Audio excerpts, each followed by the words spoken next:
Real leaders always put their people first. They think about the future of their country more than their own power or paychecks. And right now, something truly unexpected is happening in West Africa, something that's caught the world by surprise. Burkina Faso, a country often overlooked by the global spotlight, has just welcomed 700 North Korean commandos onto its soil. No, they're not there for diplomacy. They're not delivering humanitarian aid. And they're definitely not peacekeepers.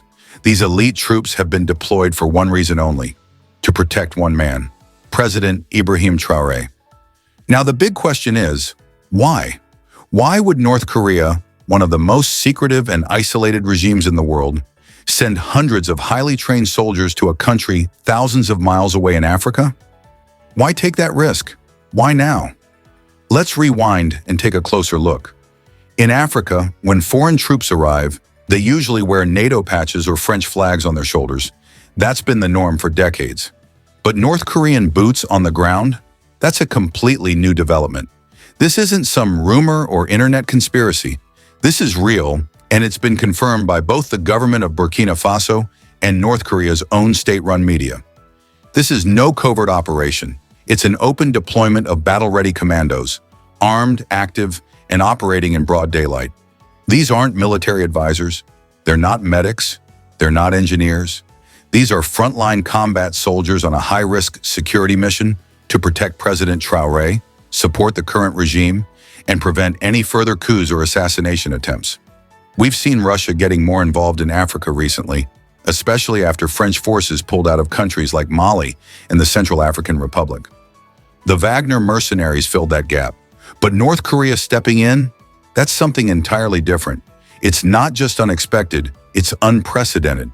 So again, why would North Korea get involved? What's really going on here? According to insiders, this mission has three main objectives. First, protect President Traoré and the top members of his transitional government from both internal betrayal and external threats. Second, secure the country's most important infrastructure: military bases, airports, government buildings, gold refineries, and communication hubs.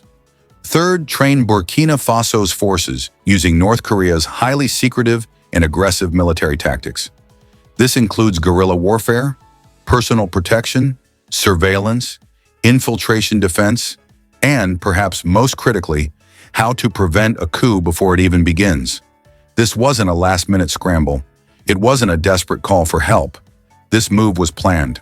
Reports suggest that weeks of secret negotiations and joint planning took place before the commandos ever touched African soil.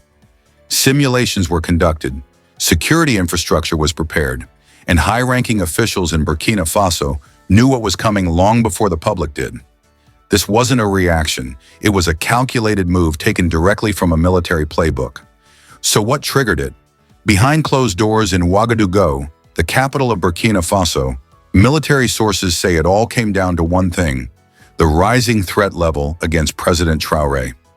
In just 6 months, 2 serious coup attempts were reportedly foiled. Intelligence services, with help from Russia, intercepted encrypted messages between foreign operatives and rogue soldiers. One armed group even tried to take over a regional command post. The message was clear: someone didn't just want Traoré weakened, they wanted him removed. Russia's support helped prevent disaster, but it wasn't enough. Burkina Faso needed an extra layer of defense, one that didn't play by the West's rules, a force that could operate in total secrecy and strike back before anyone even knew what hit them. That's when the call went out to North Korea. And now they're here, with boots on the ground. But North Korea didn't stop at just sending soldiers. They brought a full package: encrypted communication systems, counter-surveillance tools, military-grade security frameworks. Most people know North Korea for its missiles and nuclear threats, but what's often overlooked is their brutally effective internal security system. And now parts of that system are being deployed in Africa.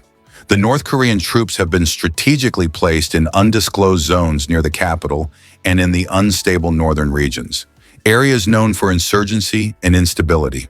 These commandos aren't sitting idle. They're working closely with Burkina Faso's Presidential Guard, training elite units in rapid response, loyalty enforcement, and the ability to secure vital buildings and locations during emergencies. This is the first time in decades that North Korean troops have taken part in a direct combat support mission in Africa, and it comes at a time when Western influence is fading. France has been pushed out. The U.S. military presence is shrinking. ECOWAS, the West African regional bloc, no longer has the credibility it once did, and while the West pulls back, Russia and North Korea are moving in. Unlike Western powers, who usually arrive with big promises, loud speeches, and long-term political agendas, North Korea arrived quietly, quickly, and without apology. There were no NGOs, no transition plans, no democracy banners, just highly trained soldiers ready to protect and serve a regime under threat. And maybe that's why they were welcomed. But the deeper question remains, what does North Korea really want? The truth is, North Korea sees a golden opportunity. This isn't about goodwill. It's about strategy. It's about survival. It's about power. For years, Pyongyang has lacked real-world combat experience. Their military relies on drills and simulations, not active war zones. Burkina Faso changes that. It offers North Korea a live battlefield far from the watchful eyes of the U.S. and its allies. Insurgents, political unrest, guerrilla warfare. It's the perfect place to test North Korea's special operations tactics in real conditions. Beyond that, there's ideology. President Traoré represents the kind of leader North Korea admires: anti-colonial, fiercely independent, and determined to chart his own course. He's not attending global democracy forums. He's not begging the IMF for bailouts. He's rejecting foreign influence and doing things his own way. That makes him valuable in Pyongyang's eyes. North Korea is also seeking something even more tangible: trade, resources, and leverage. Africa is rich in gold, uranium, rare earth minerals, and agricultural exports. If North Korea can plant roots here, especially in countries like Burkina Faso, it gains direct access to markets, raw materials, and potential technology partners. Already, rumors are swirling about secret deals involving weapons, cyber technology, and banking systems designed to bypass international sanctions. This is more than military cooperation. It's a quiet revolution in foreign policy. Analysts are calling it Pyongyang's Southern Opening Doctrine, a strategy to shift away from Asia and focus on building influence in the global South, where anti-Western sentiment is growing. In 2023, North Korea rekindled diplomatic ties with Guinea-Bissau in the Central African Republic. It praised Mali and Niger for rejecting foreign interference. Its diplomats are now building bridges with African nations that no longer trust Western powers. The arrival of North Korean troops in Burkina Faso is just one piece of this larger puzzle. And what does Pyongyang gain beyond minerals and influence? Legitimacy.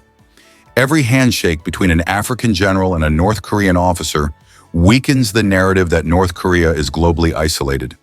Every training mission chips away at the West's claim to be the only power worth listening to.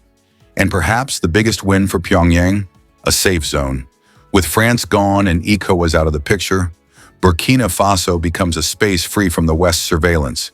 No U.S. drones, no satellite tracking, no sanctions enforcers, just quiet, strategic military operations that can now evolve away from prying eyes.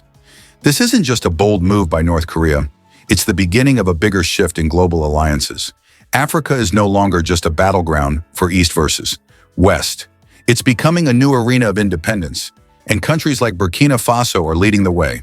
And North Korea? They're already in position. Stay tuned. This story is just getting started.